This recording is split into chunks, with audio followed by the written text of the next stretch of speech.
order our first meeting of 2021, the January 7th City of Kalamazoo Planning Commission meeting. Happy New Year, everybody.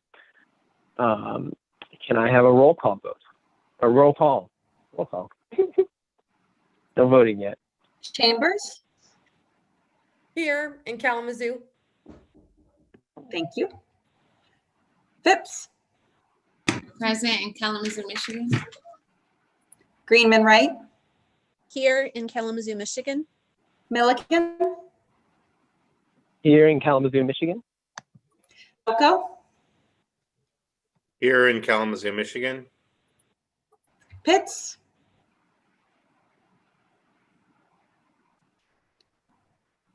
He was on.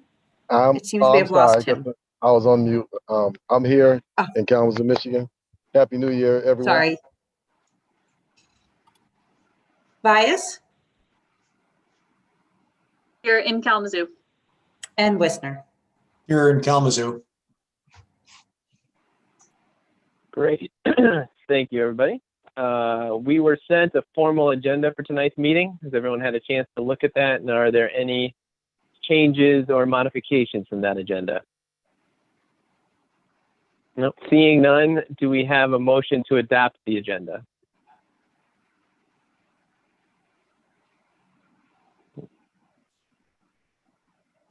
I move to adopt the agenda for tonight's meeting on January 7th.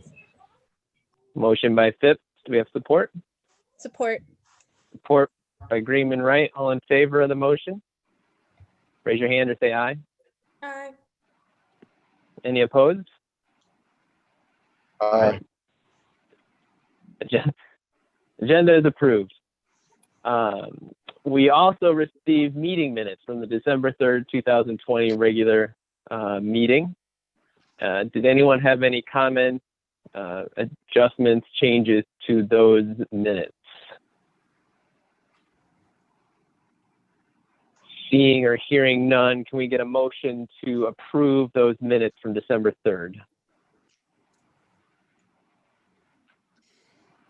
So moved. Motion by Wisner. Do we have support? Support. Support by Pitts. Thank you. All in favor of the motion to approve the minutes, say aye or raise your hand. Aye. Aye. Any opposed? Great. Thank you, everybody. Do we have any communication or announcements? Not at this time. Super. And any new business? Excellent. Moving right along to public hearings. So just again, to remind everybody in our virtual environment here, for public hearing, we will have staff review the application and then have a presentation by the applicant. And then we will hear public comments. For public comment, the phone number to call is 226-6573. When you reach that number, you'll have an opportunity to select which item you'd like to leave a comment about. And of course, if you would like to leave a comment about something that's a non-agenda item, you'll also have that option as well, and we will hear those comments later on in the agenda. But if it's pertaining to one of the two public hearings on our agenda, we will listen to those at the appropriate time during the public hearing and when that item comes up. And the same rules apply as during normal 4-minute limit, etc. So again, that phone number, 226-6573. So with that, we'll open up the first public hearing, PC 2021.01, 1701, 1709, and 1711 Fraternity Village Drive, a request for special use permit to construct a fraternity house in the residential multiple family RM15 district. Can we get the staff report, please? Yes. Well, good evening, commissioners. I'm going to do a screen share here and get our slides up there. Okay. Alrighty. So I have the distinct pleasure to introduce the special use permit for 1701, 1709, and 1711 Fraternity Village Drive. This request is for the construction of a fraternity house appropriately on Fraternity Village Drive in Zone RM15. The representative we have here tonight with us is Andrew Skippers from AVB, and he'll be providing a little more detail on the project proposed. This view is looking south at the cul-de-sac of Fraternity Village Drive, and you can see the vacant space between the existing fraternity houses. What we've got there is 3 lots. The combined total is 1.83 acres. And the fraternity house that they are looking to construct will essentially be 7 4-bedroom apartments that are all connected, all in one building. And then there'll be a common gathering space and a study room that will be added. This new construction will require site plan review. There are already adequate utilities to the site. The road capacity is sufficient to handle the additional traffic. And there is, in addition to that, there's already a traffic light at Fraternity Village Drive and West Michigan Avenue. So this is the neighbor to the north, fraternity house. To the west, another fraternity house. And then to the east, we've got the Knollwood Park. And directly to the south is the railroad tracks. So this is a site layout to give you a brief overview. And Andrew's going to talk more about this, but this just gives you a glimpse of how things are proposed at this point to lay out on the property. And, looking at the current zoning, as you can see, Fraternity Village Drive is all within RM15 from West Michigan Avenue south to the railroad tracks. And then if we look at the existing land use, there's residential parcels, or parcel use, I should say, all the way along Fraternity Village Drive. And in fact, it's comprised of 6 sorority houses, 7 fraternity houses, 3 apartment complexes, and then some smaller student rental units.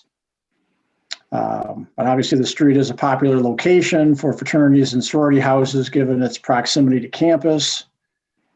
So, but looking at these 3 sites in question, what was previously on them, just for background, there were 3 separate structures, each had 4 apartments in them, and those were all demolished in 2012. So looking at the community engagement piece, the city of Kalamazoo did send out the notices on December 17th to all the property owners within 300 feet. The applicant also sent out letters to the adjacent properties, and we have not received any correspondence related to this request. Looking at the future land use map, this area is designated as R3 high density residential, and a fraternity house definitely aligns with this increased density and vision for this particular area of the city. And getting back to, this is an aerial view. I just wanted to point out, you can see the area that's been cleared of the 3 sites already from the prior apartment buildings that were there. So I won't go into more detail on that because Andrew will talk about it. And in summary, the fraternities and sorority houses are allowed in RM15 with approval of the Planning Commission. The site was previously developed with 3 apartment buildings. Given the zoning and proximity to Western's campus, there's already a high number of apartments, fraternity houses, and sororities here. And the master plan, is that cut off at the bottom? It is. The master plan identifies this area as high density residential, which aligns with the apartment buildings and other student housing facilities like fraternity houses.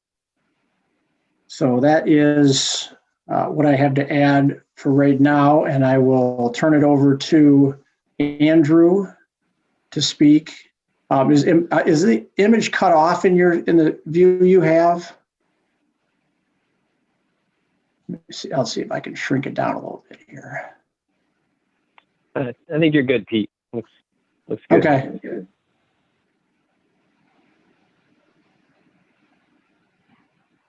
All right. So Andrew, feel free to, I'll zoom in on this and then you can shed some more light on the project itself. All right, sounds good. Well, good evening, everybody. And thanks for the introduction, Pete. You're welcome. So it's, I mean, it is a pretty straightforward project. Like Pete said, our idea is taking the 3 parcels that are there and kind of splitting it into 2 phases. So what Pete has up on the screen right now, kind of what's shown in the more defined colors would be phase 1. And then you can see kind of on the top right of the green area, just the outline of another building, which would be a potential future phase. So the idea would be to take the 3 parcels and change them basically into 2 parcels with 1 building on each parcel.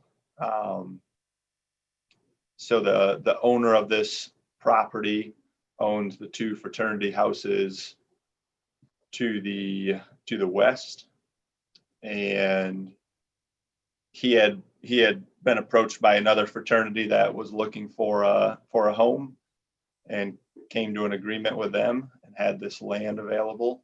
So kind of the timing for this first phase would be, pending approval of the special use permit and then going through the site plan review process. We would get started hopefully sometime early February, and then have the house ready for students in fall of 2021.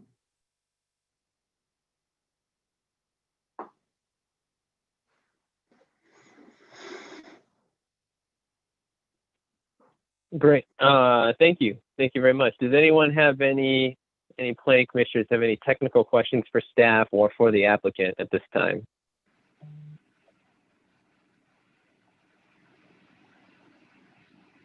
And you're gonna have to speak up because I can't see you, which is fine. You don't have to turn that off, but.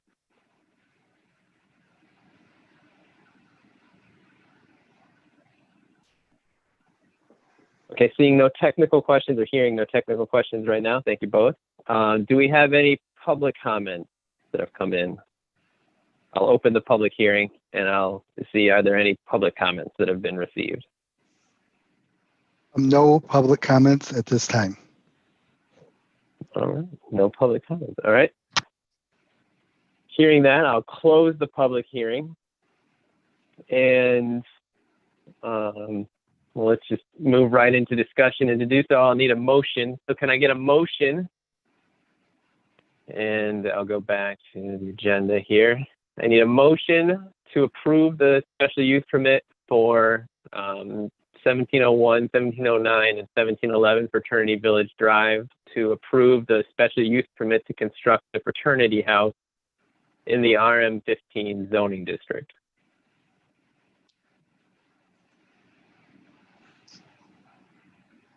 So moved.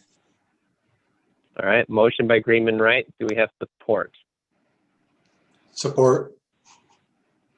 All right, I got the visual on Bias and the verbal on Wissner, so we'll give it to Wissner. And okay, so now we can open up discussion. Ms. Greenman Wright, would you like to start? Right, that's the only problem with making the motion, is then you've got to Yeah, I know. Sorry, jump I in, shouldn't right? do that. I don't want to. I think that it makes sense given the fact that it fits in with the rest of here. I gotta turn my camera off. It makes sense because it fits with the rest of the land use currently. It seems in line with our future land use goals. as outlined by the master plan. It seems consistent with what's already there, and it seems as though it is furthering the goals for that area.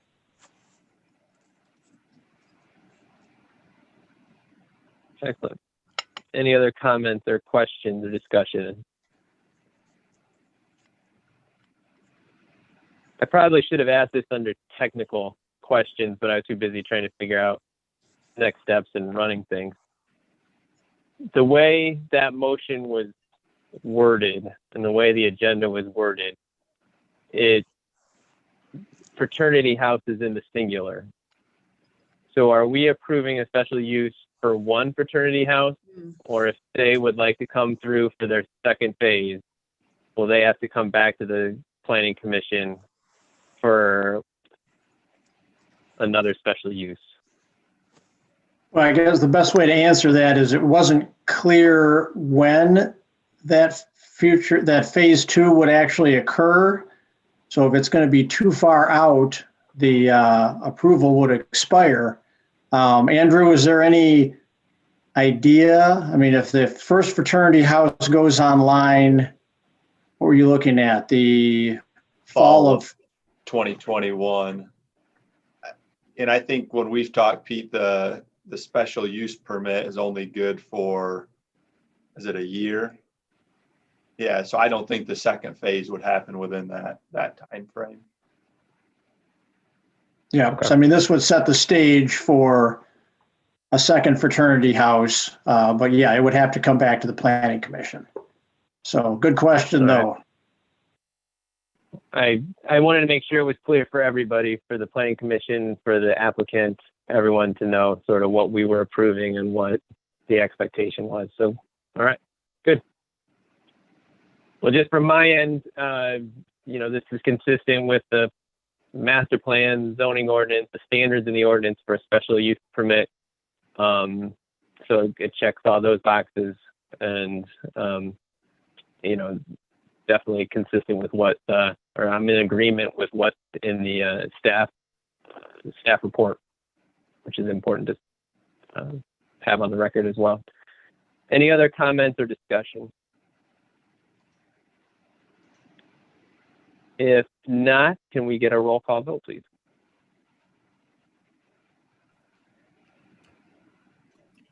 Chambers?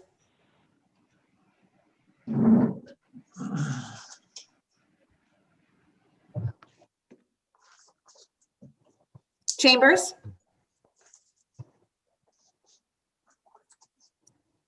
I'll come back to you. Yeah. Phipps? Yes. Greenman Wright? Yes. Milliken? Yes. Patelko? Yes. Pitts? Yes. Bias? Yes. Wissner? Yes. And Chambers. Yes. Thank you. Excellent. All right, thank you. Good. All right, moving on to our next public hearing, PC 2021.02, request to rezone parcels in the East Side neighborhood from CC, M1, RS5, RM15, RD19, and CO to LiveWork 1, LiveWork 2, RD19, and RS5. Can we get the staff report, please? Yes, can everybody see my slides? Yes. Great. So thank you for hearing this case tonight. I have with me also Pat Taylor of the Kalamazoo Eastside Neighborhood Association, who may speak after I give the general presentation. I have Kelly Clark from the Kalamazoo Land Bank, and Steve Hasselroot, who is working with the Land Bank in his architectural capacity to do a project that is on this corridor. And so they'll be talking about that and how it works with the zoning, with the proposed zoning after my general presentation. Okay, so just to very quickly take a step back before we go down East Main and East Mission, as a reminder, it is time to be updating our zoning. We chose to do it incrementally after our master plan was approved, with a focus on neighborhoods with plans, key corridors and centers in our neighborhoods, and areas where there are known zoning issue or barriers. And this project fits multiple of those. Now, when you're looking at East Main, East Michigan, when we talk about barriers, we have a couple of different issues. The first thing is that we have districts that are mapped that don't match the existing uses and don't match the vision for the area. So we have a mismatch. We have districts, it might be the right district, but the rules actually don't work with the existing lot pattern or with what's on the ground. And we have multiple lots in this scenario that have more than one district mapped on them. In some cases, it's just a sliver. In other cases, it's not. It's a large portion. But with the way that the boundary was drawn, it was drawn with a very straight diagonal line, and the parcels don't line up with that, back when we did the last update in 2005. So some of this work is also cleanup. So this is the zoning the zoning map for the area. It runs from the city property lines area we're looking at down East Main, and we're looking at the area right around the East Main and East Michigan intersection, kind of like in this little area right here. So let's talk about the existing zoning. So the pink or salmon colored is community commercial, and we always talk about community commercial. It's mapped throughout the city and not necessarily in the right places. It is intended for large lot commercial developments. The buildings can be set back behind the parking. It's very suburban scaled type of district designed for higher speed streets where that setback and large parking is what you would expect. It's what's common. Does not allow residential on the ground floor. And for any of you who have been along this corridor, there's quite a bit of residential on the ground floor along it. It does allow for a wide range of commercial uses. It allows buildings that are pretty tall for this area, 5 to 6 stories. The second district that we see a bit of is manufacturing. That's M1 on the map. It's the gray. Again, it's kind of large scale production uses. Again, there's no kind of form requirements that would make any new manufacturing projects fit with the character or scale of the area.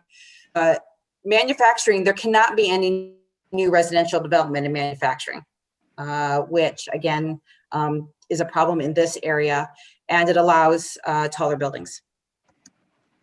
We have one little bit of CO or commercial office right in the middle. Buildings, again, kind of same issue in form and scale. Does not allow attached or detached residential. It allows civic, hotel, and office uses, and that's kind of the focus. It's a pretty narrowly defined district. And then we have 3 residential districts in the area.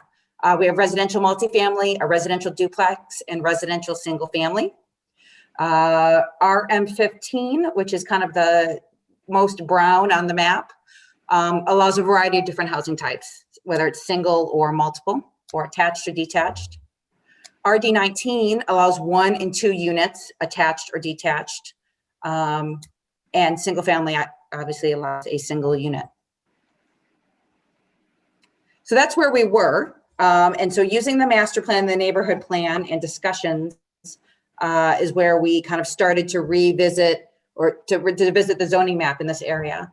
And so one of the the main guiding documents is Imagine East Side, which is the East Side neighborhood plan, and it has several goals in it that relate to zoning. You can see on that I have here, it talks about facade improvements. It talks about number of stories and where they'd like to see them, a mix of uses. And there are specific goals, like for housing, creating an opportunity for more affordable housing options. You can do that when you are ensuring your districts allow for a wide range of housing types everywhere. Transportation goals, safe and accessible sidewalks, crosswalks, curb ramps, especially around the historic node area. And while you don't necessarily think of transportation first when you think of zoning, we have really tried to have an effort where we are combining those two to view them together to make sure that our streets and land use is working in harmony to create the place that the community envisions. And then commercial development, really a focused redevelopment on their corridors, East Main and right around the corner of Riverview Drive. And again, we're talking about East Main as one of our areas tonight. The neighborhood plan has most of the area that we're looking at as either neighborhood edge or urban edge. And so these are two kind of gradiated intensity, very similar districts or similar designations. They're not districts. Designations in the future land use plan that allow for a mix of uses. And then urban edge, a mix of uses slightly more intense and tend to be the downtown and neighborhoods or adjacent to industrial and neighborhoods. I mentioned earlier that there is a historic neighborhood node that the community noted in their Imagine Kalamazoo exercise, and that is noted on the plan on East Main with the circle. So then how do we take that and make it into proposed zoning map update? So first, let's kind of talk about some of the activities that have gone on. This is a project that definitely was paused because of COVID. So it's been talked about and going on a lot. Kelly Clark from the Land Bank will talk a bit. Steve Hesselroot will talk a bit about this, but in fall of 2019, there was a shred, a community shred. There were actually multiple meetings that talked about the land bank properties on East Main and how they could redevelop to serve the community. And a lot of that had to do with building scale and size and uses, and was kind of wrapped into the zoning discussion because we knew we were about to start the zoning work. In winter of 2020, which seems like forever ago, partly, although it was not, only this past winter, we had a community meeting and we had a second opportunity to go back to the neighborhood with a draft map presentation. So at the community meeting, which was held at KENA, Kalamazoo Eastside Neighborhood Association, we reviewed the existing zoning. I did much of the same PowerPoint I did for you tonight to kind of set up the discussion. We talked about the impact of zoning. We talked a lot about building scale. This area has some different areas, and we're going to talk about it in a minute, or different contexts. The bottom of the hill where East Main and Michigan meet is lower than as you go up East Main out of the city, and that impacted people saw building heights in those areas. And so, those are some of the nuanced discussions that we had. And the land bank was present at that meeting and was able to present some of the draft plans, and we talked about how they aligned with the zoning. In October, I met with KENA's business committee, which is a newer group that started meeting during COVID times to focus on a facade program in conjunction with the city, as well as the American Institute of Architects. We have some volunteers who are working with our community to help design facade renovations that we are able to pair some money to make sure that they are done. And this, of course, ties in well with our form-based code requirements for our facades, windows and doors, and those type of details. And the AIA, have access to that code as they've started to do some of their work. And in November, we kind of officially kicked off the process again. We reached out to all the property owners, first by hanging door hangers on all the buildings that we could along in the area of question. For those that we couldn't actually hang a flyer on, we put it in the mail to the property owner. We emailed those that attended earlier meetings. We used social media and, of course, the ImagineKalamazoo.com project page. We followed that up, we followed that up with an official planning notice in mid-December, and again followed up with emails, social media, and ImagineKalamazoo.com communications. We have received a number of communications, and most of them have been, actually all of them were questions. What does this mean for me? Tell me when the hearing is, that type of information. So when we met back last winter, I started to talk about this a minute ago, we kind of divided that into three for discussion purposes. The East Main Corridor, what was designated in the master plan is the historic node, and then this lower area, which is a mix of industrial, commercial, residential, vacant properties that are closer to the railroad yard and downtown. And, we divided these up in terms of we talked about scale and what makes sense for the different places. And we had drawings and photos that we used to kind of make sure that we were all on the same page as what a 1 or 2 or 3-story building looks like. And we talked about the different grade changes between all the areas that we were talking about and what would be most appropriate where. And the one area that I wanted to focus on was what was designated as the historic node in the neighborhood plan. It covers 2 blocks. Phelps Southworth is these streets right here. Edwina is this North-South Street, and Trimble Avenue is this North-South, and this is East Main. And I have pictures here standing in the middle, looking one direction or the other. And for those of you who are familiar with this corridor, there is a lot of variation, even block by lot, definitely block by block. A lot of residential. There is only a very small area where more than one commercial structure is kind of strung together. And that's at Trimble and East Main. The rest is much more, goes back and forth much more. And so as a result, we kind of went back to, our definition in the master plan of what a node was. And, node is an active mixed use center or centers that are tied with the streets. It's to support movement by all travel modes. So again, we're talking about land use and transportation. Through our discussions at our neighborhood meeting and looking at the node district, which was created back in 2018, which has requirements like no residential up on the ground floor. It's meant to be that storefront building.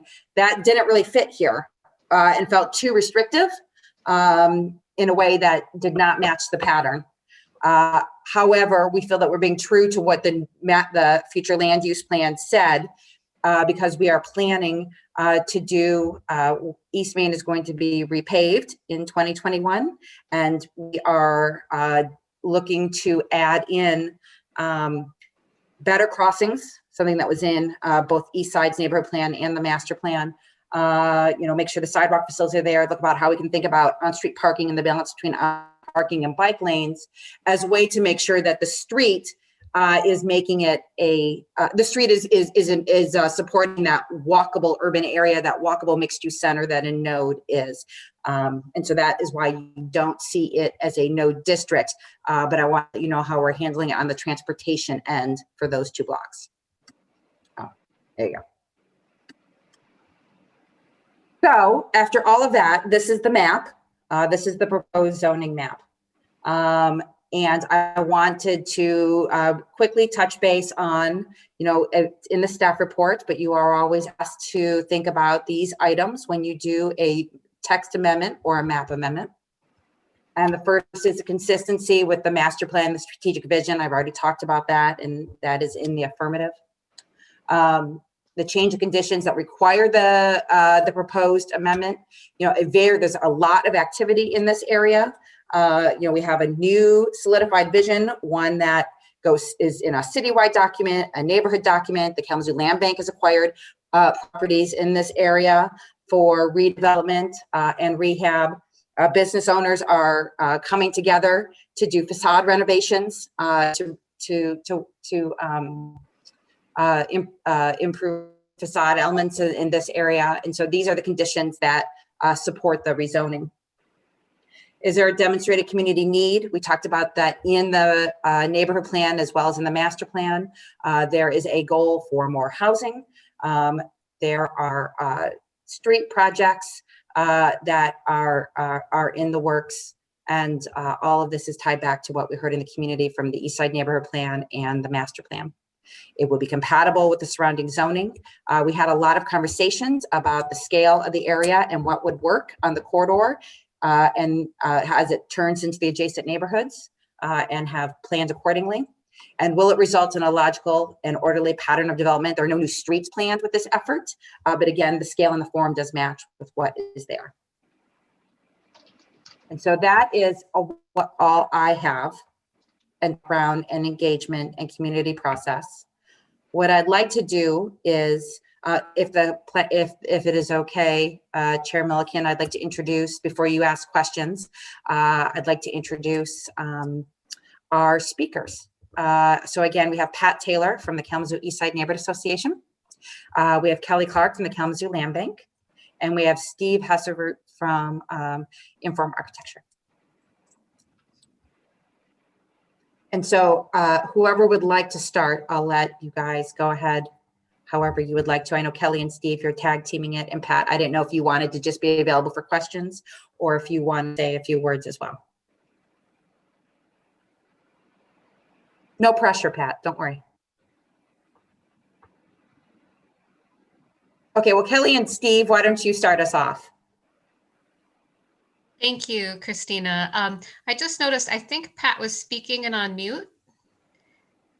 Pat, do you want to, I'm sorry. do you want to kick it off and then I can follow Yeah, up? I always have trouble finding it.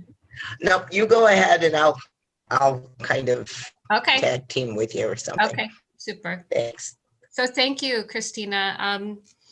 In terms of the land bank's involvement, I think folks are probably familiar with what our agency is set up to do, which is repurpose abandoned properties. And as a part of our work over the last 10 years, we typically have worked on a limited amount of what we call transformational work. So typically one geography we've been able to commit to partner with the neighborhood association to explore what types of redevelopment that could be possible that are desired by the community. So more recently, we had spent about 7 years in the Edison neighborhood, well, about 10 years, but in Washington Square, about 7 years. And we are transitioning out of property ownership in that block, and happy to see so many of the previously vacant buildings now occupied. And we've been working on the east side for about 10 years and working on with Kina all that time, but particularly on redevelopment the past few years. Our board has made a commitment to engage in that geography for the next 5 years on what we call transformational efforts. So back in 2019, Kina and the Land Bank co-led a charrette process to bring the residents together to talk about 11 parcels that had been abandoned or were underutilized that had come into our ownership over the past 10 years. And we hired OCBA and Inform, and we have Steve, and I'll turn it over to him in just a second to talk in a little bit more detail about the plans to be the architects, to obtain the input from the residents, get their ideas, drop some ideas, share that with them, get further feedback. We had a really large turnout for that process. It followed on the heels of the Eastside Gateway project, where we had done something similar, bringing the community together to ask them what they thought could be possible over on East Michigan, Forsman and Edwin back in 2017. And that resulted in the idea of the small homes and the pocket park and the intergenerational oral history project that happened as a complement to that project and has subsequently been included in the pocket park in terms of some of the artistic elements. And just want to recognize Pat's leadership on that oral history project with Buddy Hanna and Sid Ellis. So I think one of the reasons why we saw such positive and significant turnout from the community in 2019 was because we had heard in 2017 a little bit of hesitation from the community that they were concerned that maybe they would share ideas, but the project wouldn't happen, and that sometimes there are plans, but then there isn't funding, or for whatever reason, projects don't happen. And that had been a particular concern on the east side. So what we had heard was that there was a great deal of through surveys that we had done after the Eastside Gateway project, there was a great deal of enthusiasm that the project that people had come together to build a vision on had been implemented and executed. So I think that really helped to get people out in 2019. We had about 6 different meetings and over 200 residents participated, and really were the driving force in terms of both the aesthetics of the design, but also the use. And the drawings are in your packet, so hopefully you've had a chance to take a look at those. The vision that the community came up with was mixed use commercial, several phases, commercial on the first floor. And then the notion was affordable for sale units. So affordable condominiums, an alternative to some of the condominiums downtown, which are pretty expensive. So an option for people who might be wanting to move out of a larger home or an older home that has a lot of maintenance, or an option for people who are looking to enter into homeownership for the first time. There was a lot of interest in that, and we had realtors on the in the focus groups who also shared that they felt that there was a strong market demand for smaller type units. So they're about 1,000 square feet. There was a strong interest in homeownership amongst the residents. And at the same time, there was a strong interest in having these units be much more accessible and much more affordable. So that's what we'll be looking to do, as well as looking to have some mixture of income opportunities for the project itself. So with that, I will turn it over to Steve to talk a little bit more in detail about the actual designs that the residents came up with. But I do want to emphasize, I think this is important in all of our work at the Land Bank. And I know that Pat shares this view as well. When we're doing this work to repurpose properties, we're looking to the community to really build the vision. So it's not our vision. It's being created by the people who live in the area where the property is situated. And so that was a very central focus of the charrette, was allowing the community members who live in the neighborhood to play that central role and to really be the architects of what this vision would look like. So with that, I will turn it over to Steve, and if Pat wants to weigh in after that or answer any questions. Great, thanks, Kelly. So I'm Steve, as I think you've heard. I'm Steve Hassevort with Inform Architecture. We were retained to kind of assist the Eastside Neighborhood Association and the Land Bank with Kelly and Pat on this master plan project for a number of parcels, mostly in the 1600 block of East Main, which is that node, part of that nodes that we just looked at. And as Kelly said, we had over 200 community members. We had several different kinds of opportunities for folks, both daytime and evening, and write-in and show up in person. And so we tried to cover as many options for the community as possible. We had really good engagement from our point of view.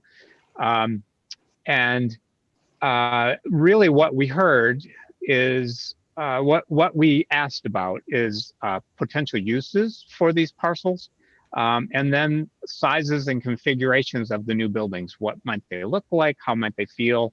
That kind of information.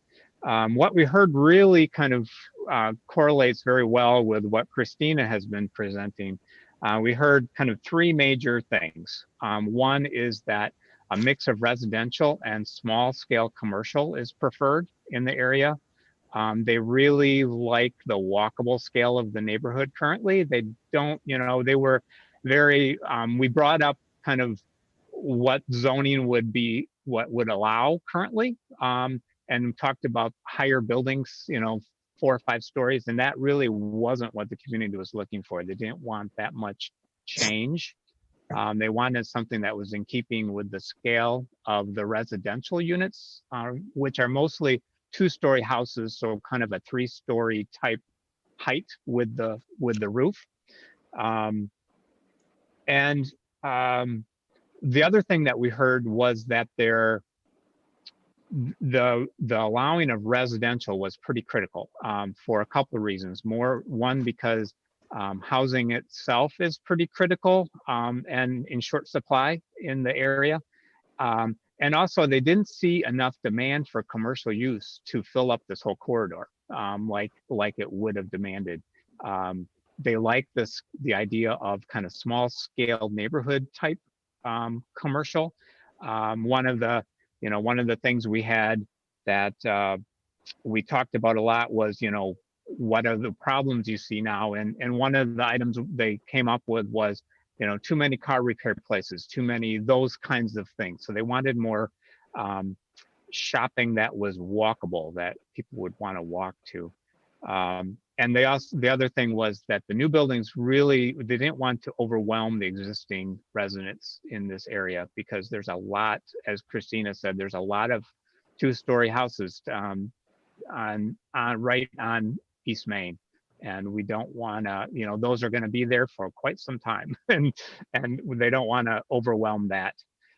So from our point of view, the proposed zoning modifications that I think you folks are looking at here tonight really relate well to what we heard from the community and in these various opportunities that they had to give us input.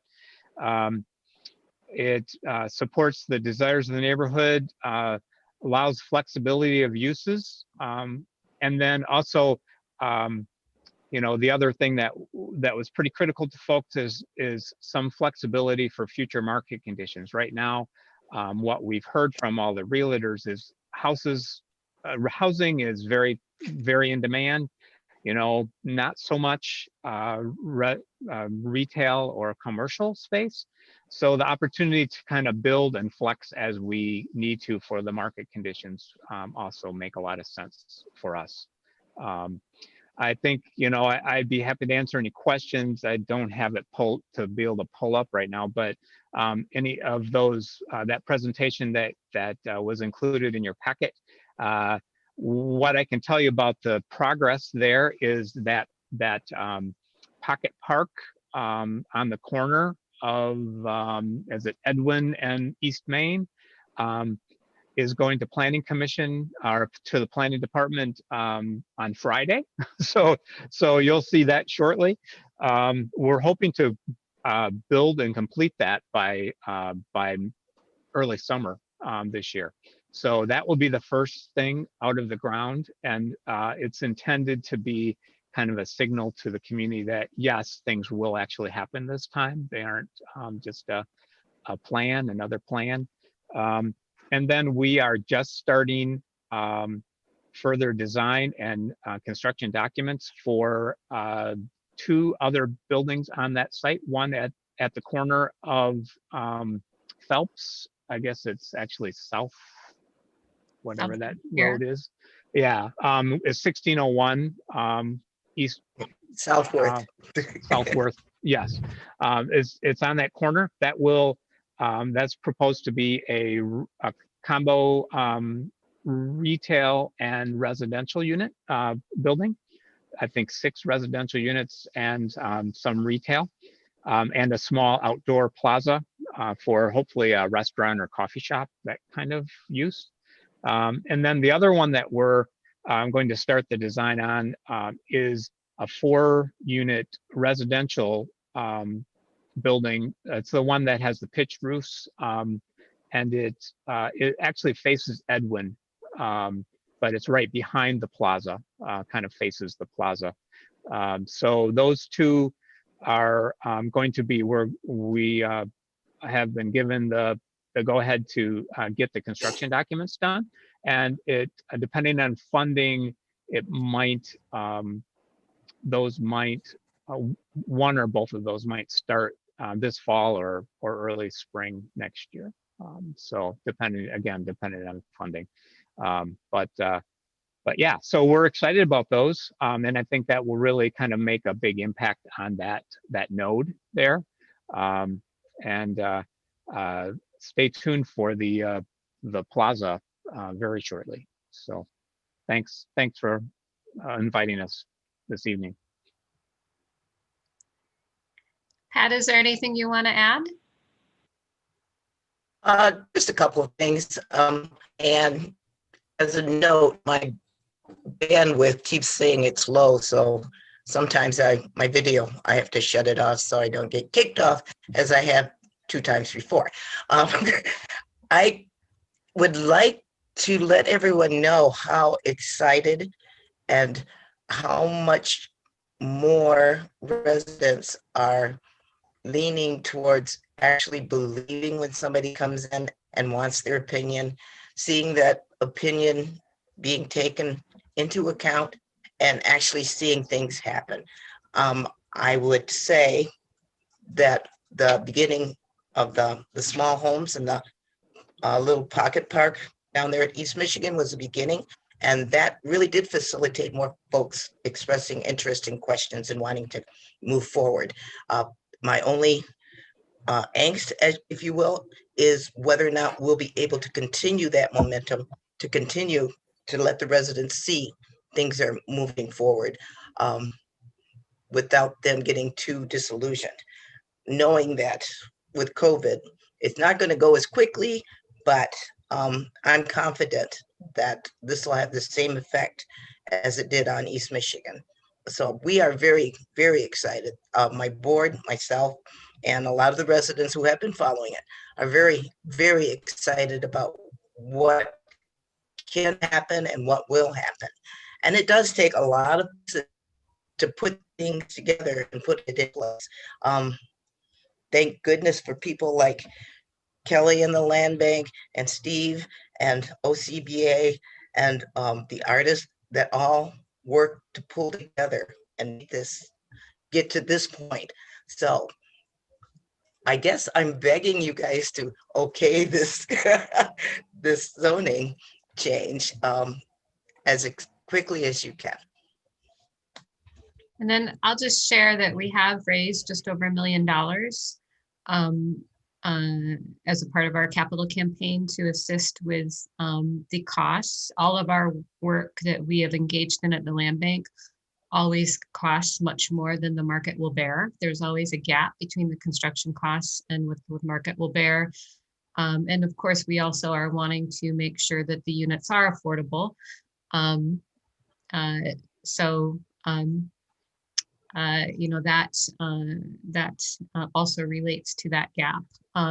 We have received really positive response from our philanthropic funders, and we're really delighted that over the last year since the charrette was complete and the drawings were done, we have had so many folks come forward. Probably about, I don't know, 9 or 10 different funders so far, getting us to about the 1.1 million. So we're still raising money. We have enough money to begin the Pocket Plaza and get that done this year to, you know, like Steve said, and Pat emphasized the importance of this, to signal to the community, your voice matters. When you come out and you give ideas, we are really going to work hard and try and get these ideas implemented and not waste your time. And we'll continue to raise money, but we're very hopeful that we will be able to get some of the construction started in the fall of this year or spring of next year. Some of the building construction, I should say.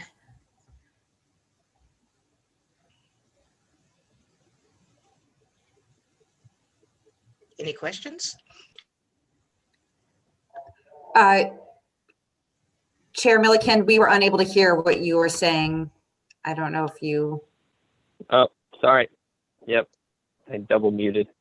Are there any technical questions for staff or any of the presenters at this point? I have one question for, I guess it could be a technical question. On the corner of East Main and Edwin, is there going to be construction, or just, will they just reconstruct the buildings that's in that area?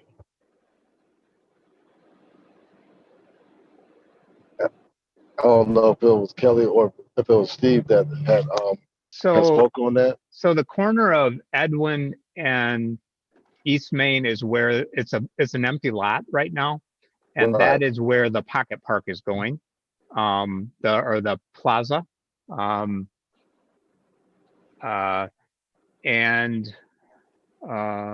Here? right, exactly, right next to those existing buildings. I believe I haven't driven by here lately. Kelly, is that building gone yet or not? You can currently see the food and beverage store. That is functional, but attached to the food and beverage store, which is privately owned and functional, there is a vacant structure, which we were hoping to renovate, and that is in the ownership of the land bank. It had foreclosed, but we had construction managers and inspectors and architects. In fact, I think Steve might have been one of the ones who went out, evaluate that back a couple of years ago, and unfortunately the property was just too far gone, and that the construction would probably cost, the renovation would probably cost more than new construction. So that building will be coming down, but the currently occupied and functional building, which is in private ownership, will not be, which is attached.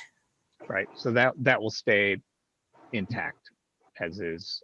We, in fact, the building next to the building that's coming down, the master plan shows another mixed use building eventually, hopefully going there as well, with retail or commercial on the first floor and residential units above. So that's the third building in this plan. Ideally, we're hoping that eventually a private developer might pick up on that one to build after we show them how great it is to build these other two. So.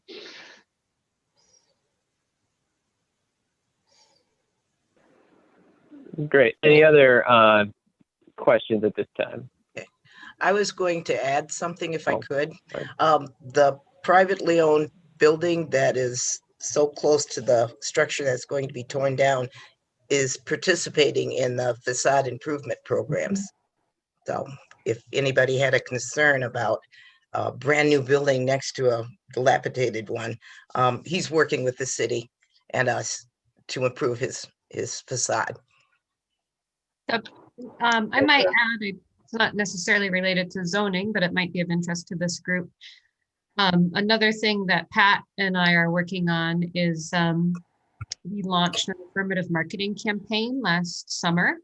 So we have a group of about, 15 to 17 folks who are meeting monthly, which include realtors and bankers and community reps. And the goal of that group, KNHS and others, the goal of that group is to have a robust marketing campaign, and also be able to connect people who might be interested in homeownership to resources with a specific focus on people of color and neighborhood residents. So if these affordable housing units are going to be available, not for, by the time you start construction and then you actually complete, we're looking at a couple of years. This gives us time to work with the community to let people know these opportunities are on the horizon. And if you have any interest, maybe you want to talk to KNHS, maybe talk to your local lender, participate in a session, take a look at, your credit, and get ready. So that's a goal, is to make sure that we're really being mindful of doing whatever we can to make these opportunities available to people who have historically been left out, and also making these opportunities available to neighborhood residents. So I thought that might be of interest to this group.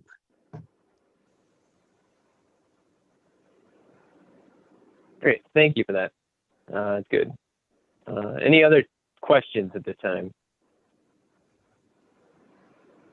I've got one. Christina, you said you got a lot of phone calls after you put the door hangers and sent the notices out. Were most of those just of a technical, logistical nature, or were there any concerns that were voiced? They were all of a technical nature. There are about 5 or 6 that came in, either directly to me or through the engagement hotline. You know, we sent out, we had several folks that called that did not have internet access. And so we sent out, you know, we printed out pages of the code and kind of highlighted stuff and sent back to people so they could see and compare. I did not get any additional return calls well, one I talked to multiple times, and the other one who I sent materials from, I did not hear back from after I sent the materials. Yeah, they're about 5 or 6, I would say. Okay. Yeah. Just questions of understanding. Okay. Yeah, that's probably, Good. Any you know, what does this mean for me? What do I have now? What's the difference? Yeah. Good. Any other questions at this time? If not, I will open the public hearing. Are there any calls on this topic? There is one public comment. I will get that queued up for you right now. All right, thank you very much.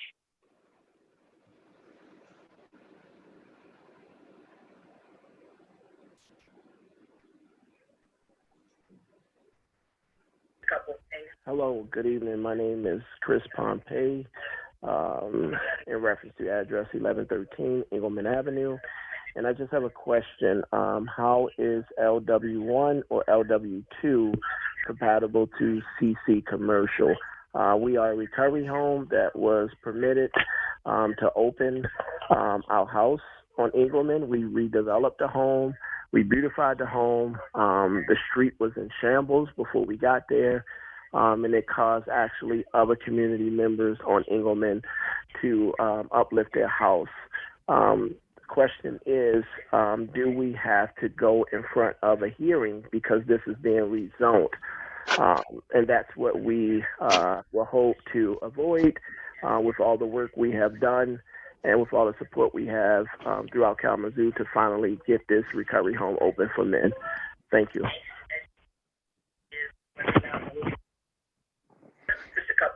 Hello. I'm happy to answer that. Oh, go ahead. That was the end of the public comments.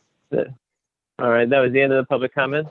All right, so we'll close the public hearing and yeah, if you want to address that. And I think, although that was a very specific request, I think that can be generalized to any property that has an existing special use on it that's subject to a rezoning. Sure, go ahead. So yeah, that'd be great. I'll first answer the specific question. I corresponded with this gentleman over email, and I'm glad he called in and I can say it. I answered his question over email, but it's nice to be able to say it publicly. He's specifically asking about a transitional residence, is what his organization works with. They are allowed in community commercial, which is what his district is now.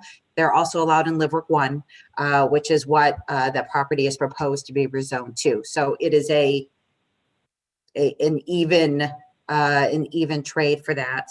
And I'll let Clyde correct me if I am wrong, but variances and special uses run with the land and do not change. I'm getting a thumbs up there. Do not change with a zoning map change. They run with the land. Great. Well, that's a good question. Thanks for clarifying, and that helps. There may be others in that same sort of, maybe not the same exact same use, but having the same question where they received a previous approval and now their property is subject to rezoning and wondering, oh, do I have to do this again? So that's a helpful answer. All right, I'm guessing there's no other technical questions, so why don't we go ahead and open it up for discussion, and people can jump in while I'm moving up to the agenda if you have another technical question. If not, we are recommending this item to the City Commission, so we'll need a motion to recommend approval of the rezoning to the city commission. And this is a rezoning of various parcels in the east side neighborhood from community commercial, CC, M1, RS5, RM15, RD19, and CO to the Live Work 1, Live Work 2, RD19, and RS5 districts. Would someone like to make that motion?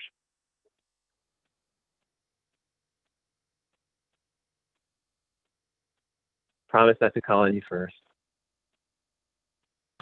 So moved. Okay, that gets it. All right, motion by Phipps. Do we have support? Support. Support by Vyas. Got you that one. Okay, so I promised I wouldn't call on Corinne first. So, unless you'd like to talk first. But is there any discussion on the motion? Well, I had a little discussion about it. I have talked to a couple residents on the east side, and they seem pretty excited about the new things that's going to be coming. Thank you, Pat, for clearing up one of my questions that I didn't get a chance to answer as far as will there be other facade being worked on with the older buildings compared to the new construction that's coming up. So I'm glad to hear that you guys are working on something to help that out too. So I think you guys have been doing a pretty good job over there. That was it. Thank you. Thank you. Other discussion?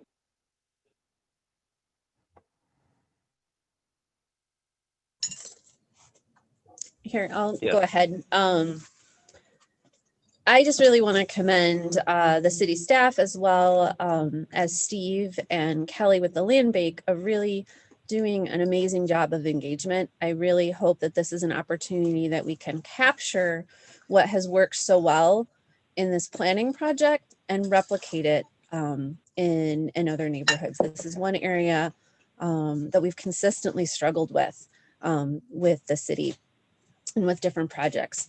So I'm really hoping, I don't know if it would be, I'm not talking about a SWOT analysis, but if we could really bottle this and sell it, it would be really amazing. I know based on my own kind of research that the residents are really engaged and excited about this project, the way that for-profit businesses have also been engaged. And there's been a really strong partnership, especially on the small homes project. I think the reason why this has been so successful is the level of engagement that we've had. I don't know if we can replicate it, but I really want to commend city staff, Kelly, the land bank, and Steve, and of course our wonderful Pat Taylor on making this possible. I will be voting that we recommend this.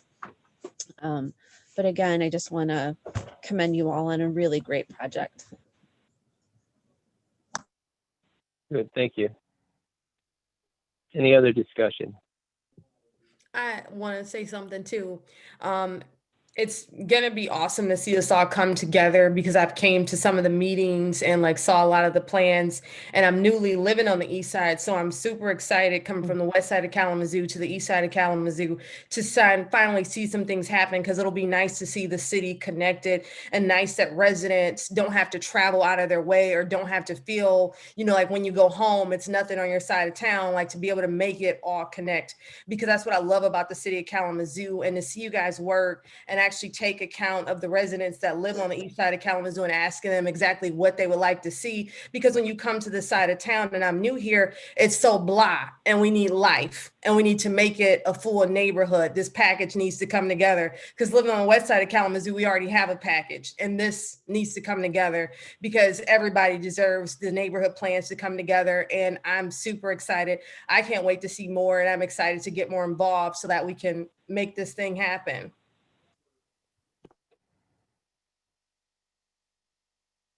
Great, thank you. Anyone else?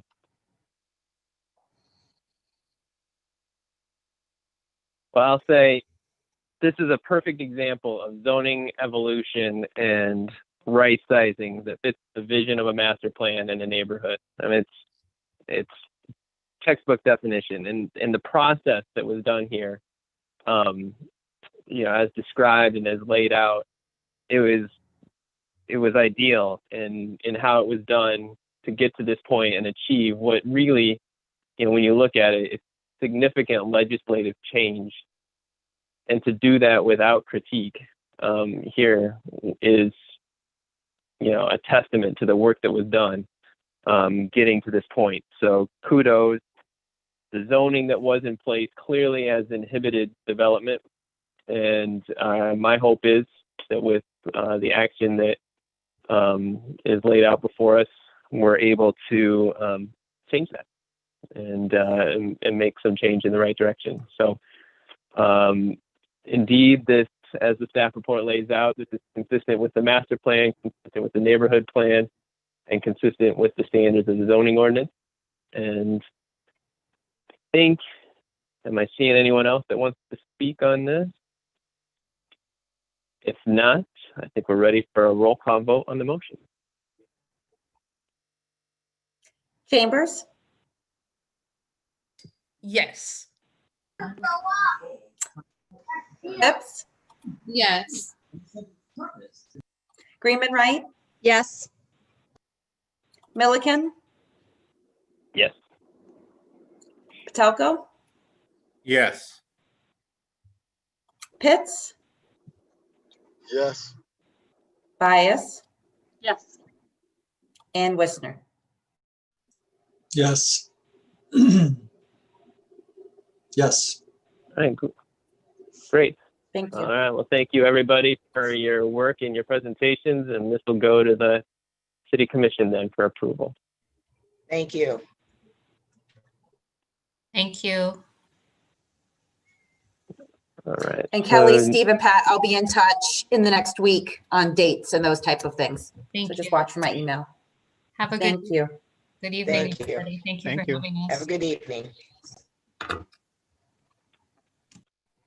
So next on our agenda is the meeting schedule for 2021. Yes, we had given this to you a couple weeks back, or a month, some number of months back for you to review. At the time, you did not have any proposed changes, but we do need to officially approve it and get it posted.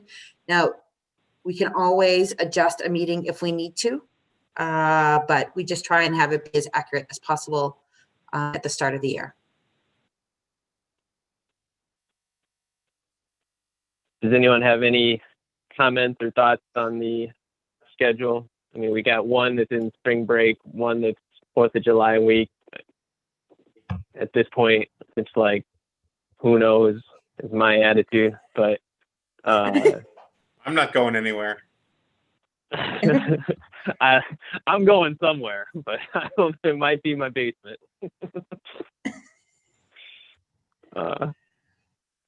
So I don't know what everyone else thinks, but I'd say we just stick with it and play it month by month.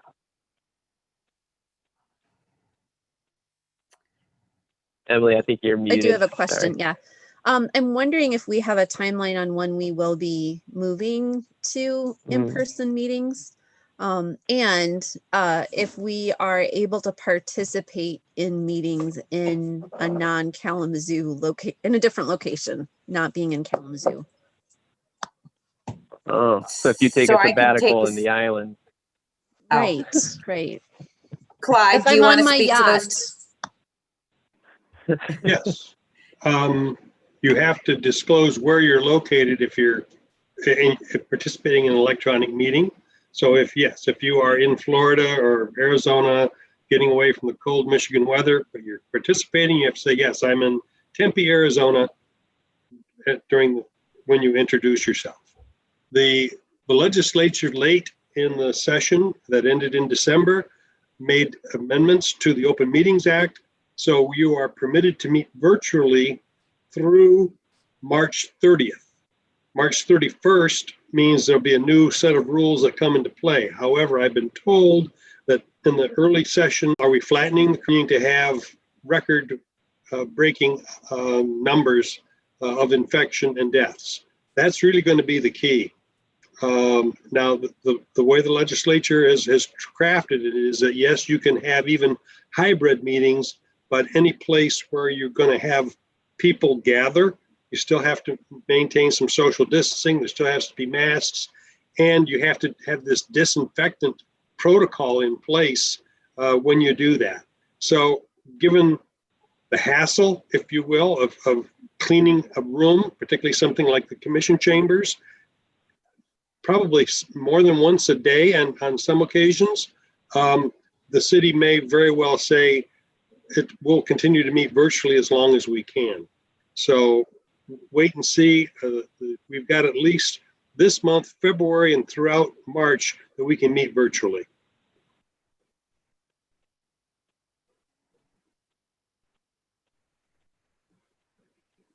And so, Chair, if we are to the point where we are in agreement with the schedule, I'll have you do a roll call. We'll do not a roll call, but a voice vote to approve the schedule. Right. Do we need a motion? Yep. All right. So can I get a motion to approve the proposed meeting schedule for 2021? So moved. Motion by Vyas. Support by Smith. All in favor of the motion to approve the meeting schedule for 2021, say aye or raise your hand. Aye. Any opposed? All right. Thank you very much. Okay, back up to the top. And then, okay, so we've got a special meeting on Monday, January 11th. Remind me, is it 4 or 4:30? Is at 4 o'clock. 4 o'clock. Okay. 4 o'clock. And we 4 will o'clock. have about 75 minutes of time. There is a second city meeting that evening, a listening session with KDPS. And so we're trying to be mindful of the start of their meeting and the close of ours. So it'll be about 75 minutes. We have posted the agenda and the notice for the special meeting already ahead of the required notice time is. And the reason why we wanted this to be on the agenda was so we could remind you all of the meeting. You should have already received your meeting link from IT. I was a little worried that we get some people who click one or the other tonight, but so that's there for you. And for staff, the focus of the meeting will be a discussion of how we bring large cases before you, kind of procedural questions, as well as a discussion about notice and pre-presentation prior to hearings and those type of details. Yeah, that generally is what I think we'll be focusing on. So considering that it is a public meeting, so there will be opportunity for public comment that we want to leave. So in reality, we'll have about an hour, I think we should assume, for discussion. So yeah. I wanted to give it a little opportunity. If there are, and if you don't have it right now, feel free to email me or email Christina, tomorrow or over the weekend. Are there specific talking points or discussion items that you might want to include in that conversation on Monday, just so we can make sure we make the most productive use of that hour? And if we need more time, we can always have another meeting in February, or, I don't know, perhaps later today we'll learn about our February agenda. There might be time at the February meeting to have continued conversation depending on where we're at. But we want to be efficient with our time. So if there's particular things you're looking for or particular discussion items, it'd be good to share those so that we make sure we cover those items.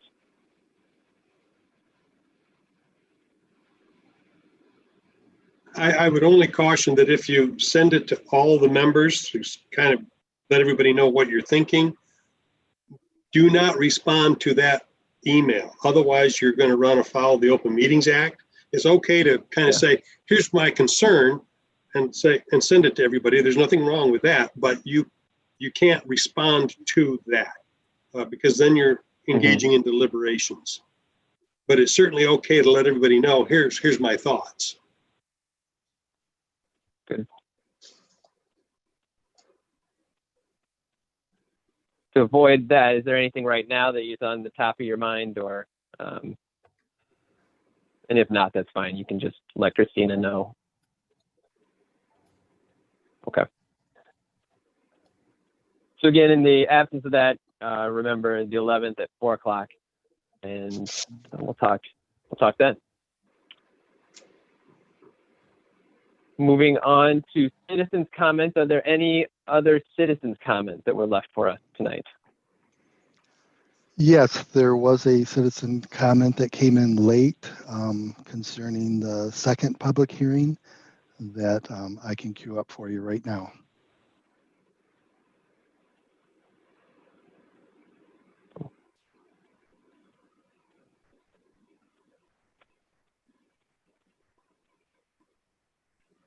Hi, this is Andre at 1702 East Main on the, I was calling them on the call now. And one had questions. I didn't know how to use this system or this process, but had questions about how to get support, like the building where you're going to be building plaza, the Pocket Plaza. I want to know how the facade program works and how that can be supported if you live next door to that. And so if you can answer that question, that'd be helpful, or contact me. I guess I'll try to email Christina Anderson, but I wanted to know that since you'll be building something there. And also you're partnering with the business there, so I want to know what support is available and funds are available. I will be building the recommended. That is the end of the public comments. And I have received an email from Mr. Williams. And so staff will be able to respond. Okay. It just came in. Good. All right. Well, thank you. And it doesn't look like our city commission liaison is here, so no comments there. City planners report.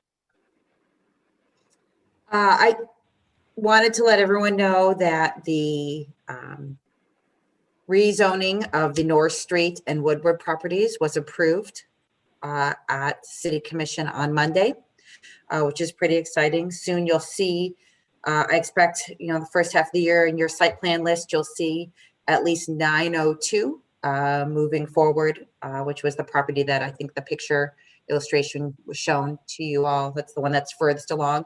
So that is exciting progress for that area. And that's all I have for tonight. All right. Excellent. Okay. Any miscellaneous comments by planning commissioners? Anything anyone else want to add?